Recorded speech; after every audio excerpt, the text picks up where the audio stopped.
Good morning. સ્વાગત છે exam today પર. ફ્રેન્ડ 25 ફેબ્રુઆરી 2025ના રિલેટિવ કરંટ અફેર્સની ડિસ્કશન આ વિડીયોમાં આપણે કરવાના છે, તો છેલ્લે સુધી વિડીયો સાથે બની રહેજો. કરંટ અફેર્સ ઇમ્પોર્ટન્ટ ટોપિક છે, દરેક એક્ઝામમાં પ્રશ્ન પૂછવામાં આવે છે. મિત્રો ટોપિક પર આવીએ.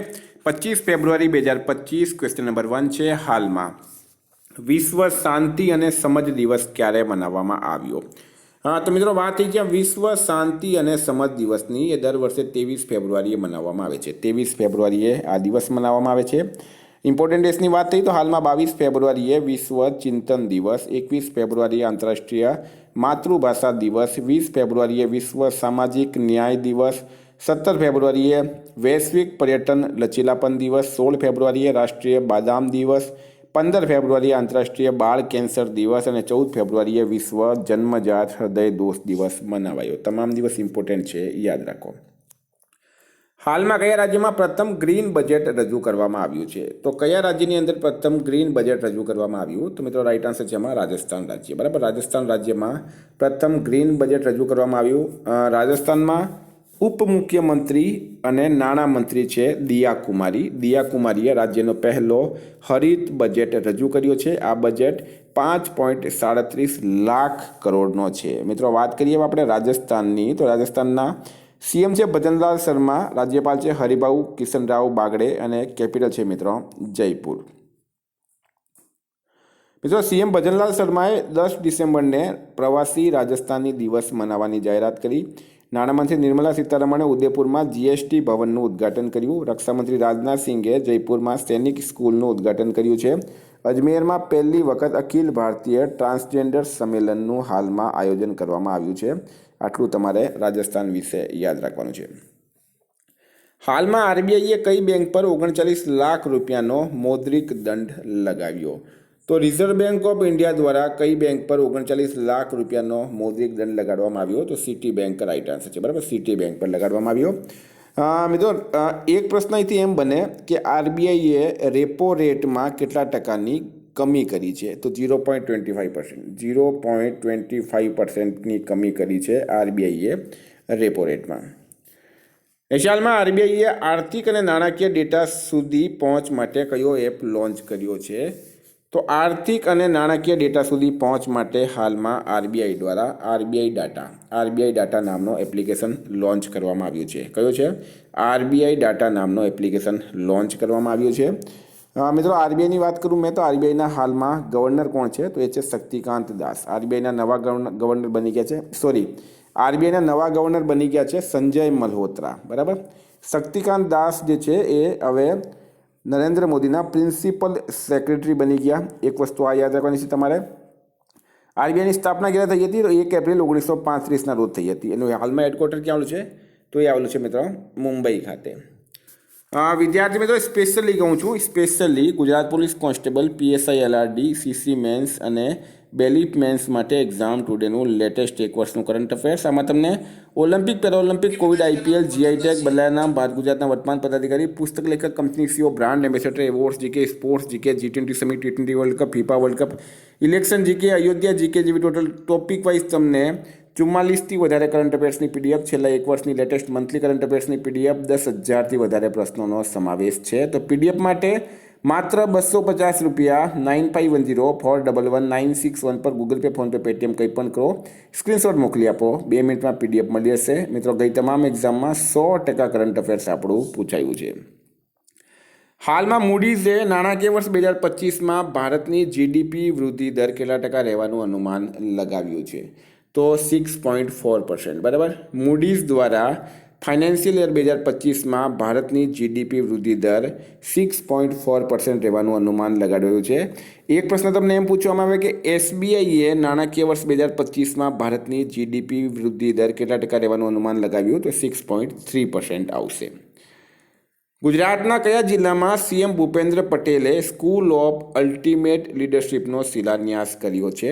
તો મિત્રો એ કર્યું છે ગાંધીનગર. ગુજરાતના ગાંધીનગર જિલ્લામાં મુખ્યમંત્રી ભૂપેન્દ્ર પટેલ દ્વારા સ્કૂલ ઓફ અલ્ટિમેટ લીડરશિપનો શિલાન્યાસ કરવામાં આવ્યો.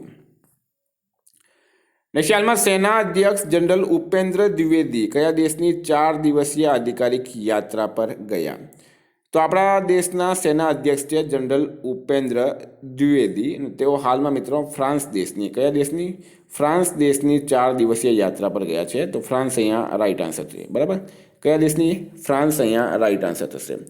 મિત્રો ફ્રાન્સનું કેપિટલ છે પેરિસ, કરન્સી છે યુરો, અને ફ્રાન્સના હાલમાં પ્રેસિડેન્ટ છે એમ્યુનલ મેક્રોન.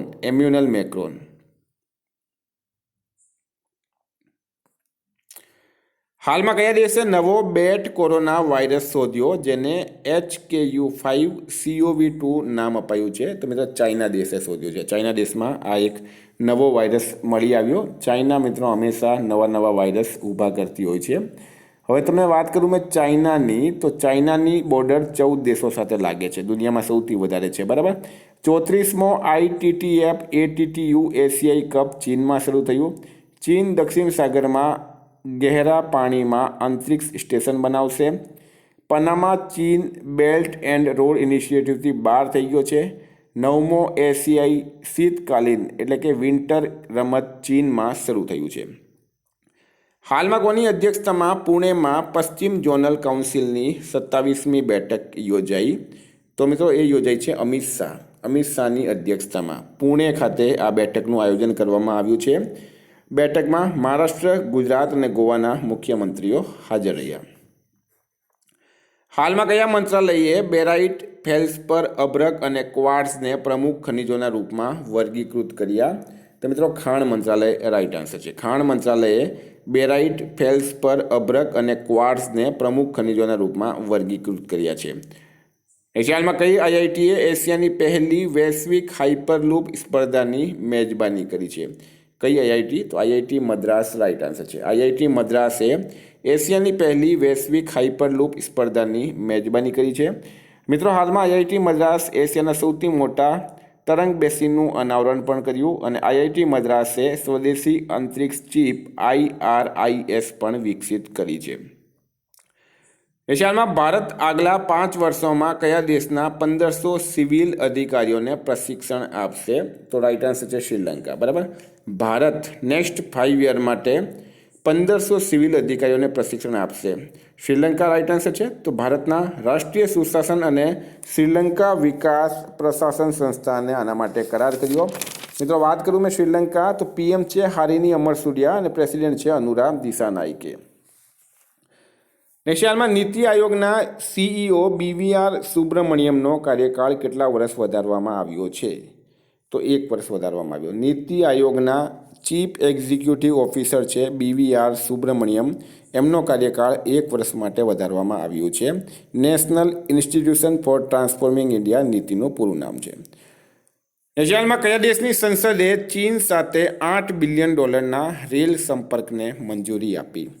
તો મિત્રો વિયેતનામ રાઈટ આન્સર છે. બરાબર, કયા દેશની સંસદે? તો વિયેતનામ દેશની સંસદે ચીન સાથે $8 બિલિયન રેલ સંપર્કને મંજૂરી આપી. નેશનલમાં STPIએ ક્યાં નવી IT ઇન્ક્યુબેશન સુવિધા શરૂ કરી?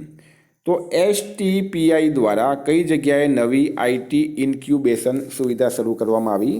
તો મિત્રો કોલકાતા રાઈટ આન્સર છે. બરાબર, કોલકાતા ખાતે software tech parks of India, એનું પૂરું નામ છે STPIનું software technology parks of India. હાલમાં આવેલ રિપોર્ટ મુજબ 2027 સુધી ભારતની વીજળીની માંગ કેટલા ટકાની દરથી વધશે? તો 6.3%. બરાબર, 6.3% કરતી છે મિત્રો.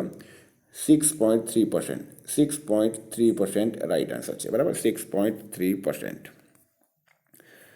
હાલમાં કયા દેશના માઉન્ટ ડુકોનો જ્વાળામુખીમાં વિસ્ફોટ થયો છે? તો માઉન્ટ ડુકોનો જ્વાળામુખીમાં વિસ્ફોટ થયો. બરાબર, તો રાઈટ આન્સર છે મિત્રોમાં ઇન્ડોનેશિયા રાઈટ આન્સર છે. ઇન્ડોનેશિયામાં માઉન્ટ ડુકોનો જ્વાળામુખીમાં વિસ્ફોટ થયો છે. ઇન્ડોનેશિયાના પ્રેસિડેન્ટ છે હાલમાં પ્રબોવો સુબિયાન્તો અને કેપિટલ છે મિત્રો જકાર્તા. તો વિદ્યાર્થી મિત્રો આ હતા કરંટ અફેર્સના પ્રશ્નો. વાત કરીએ આપણે ડિવિઝનની. તો 24 ફેબ્રુઆરી 2025 પર આપણે આવી ગયા. વિશ્વ ચિંતન દિવસ ક્યારે મનાવવામાં આવ્યો? 22 ફેબ્રુઆરી રાઈટ આન્સર છે. હાલમાં મિલિંદ રેગેનું નિધન થયું છે. તેઓ કોણ હતા? મિત્રો એ ક્રિકેટર હતા. કોણે બિલિયર્ડ્સમાં 14મો એશિયાઈ ચેમ્પિયનશિપ ખિતાબ જીત્યો? તો પંકજ આડવાણીએ. ગિફ્ટ સિટીમાં તાજેતરમાં શરૂ થયેલ એઆઈ સેન્ટર ઓફ એક્સિલન્સની સ્થાપના માટે ગુજરાત સાયન્સ એન્ડ ટેકનોલોજી વિભાગ સાથે કઈ સંસ્થાએ MOU સાઇન કર્યા? તો માઇક્રોસોફ્ટ રાઇટ આન્સર છે. કનુભાઈ દેસાઈએ કઈ એપ્લિકેશનના માધ્યમથી ગુજરાતમાં બજેટ રજૂ કર્યું? તો નેવા એપ્લિકેશન રાઇટ આન્સર છે. ભારતના કયા રાજ્યમાં સૌથી વધુ ગીધ મળી આવ્યા? તો મધ્યપ્રદેશ રાઇટ આન્સર છે. કેન્દ્ર સરકારે કયા ધોરણથી અભ્યાસક્રમમાં પ્રારંભિક જીવન રક્ષક પ્રશિક્ષણ સામેલ કરવાની જાહેરાત કરી? 9મા ધોરણથી. સૌથી ફાસ્ટ 11,000 વન ડે રન બનાવવાવાળા બીજા ખેલાડી કોણ બન્યા છે? તો રોહિત શર્મા બન્યા. PM મોદી કયા દેશમાં રાષ્ટ્રીય દિવસ સમારોહમાં મુખ્ય અતિથિના રૂપમાં સામેલ થશે? મોરિશસ રાઇટ આન્સર છે. ચર્ચામાં રહેલ પૂર્ણિમા દેવી બર્મને કયા પક્ષીના અસ્તિત્વ માટે લડાઈ લડી? તો હરગીલા પક્ષી રાઇટ આન્સર છે.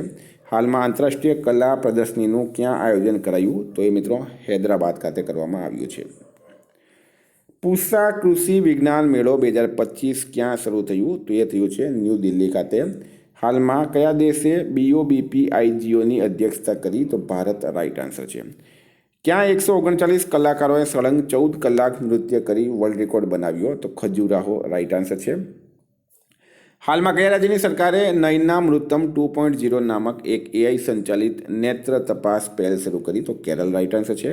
કોના દ્વારા લખાયેલ પુસ્તક લાઈફ ઓન માર્સ કલેક્ટેડ સ્ટોરીઝનું વિમોચન થયું? તો નમિતા ગોખલે. મિત્રો ગઈકાલે પ્રશ્ન પૂછાયું, અમેરિકી જાંચ એજન્સી FBIના નિદેશક કોણ બન્યા? તો રાઇટ આન્સર તો મિત્રો કાશ પટેલ. બરાબર, કાશ પટેલ બન્યા હતા. આજનો પ્રશ્ન છે, PM મોદીના પ્રિન્સિપલ સેક્રેટરી કોણ બન્યા છે? એનો જવાબ તમારે કમેન્ટ બોક્સમાં જણાવવાનું. વિદ્યાર્થી મિત્રો, વોટ્સએપ ટેલિગ્રામની લિંક ડિસ્ક્રિપ્શન બોક્સમાં આપી છે. PDF માટે 9510411961 પર કોન્ટેક્ટ કરો. Thank you. ફરી મળીશું. જય હિન્દ, જય ભારત.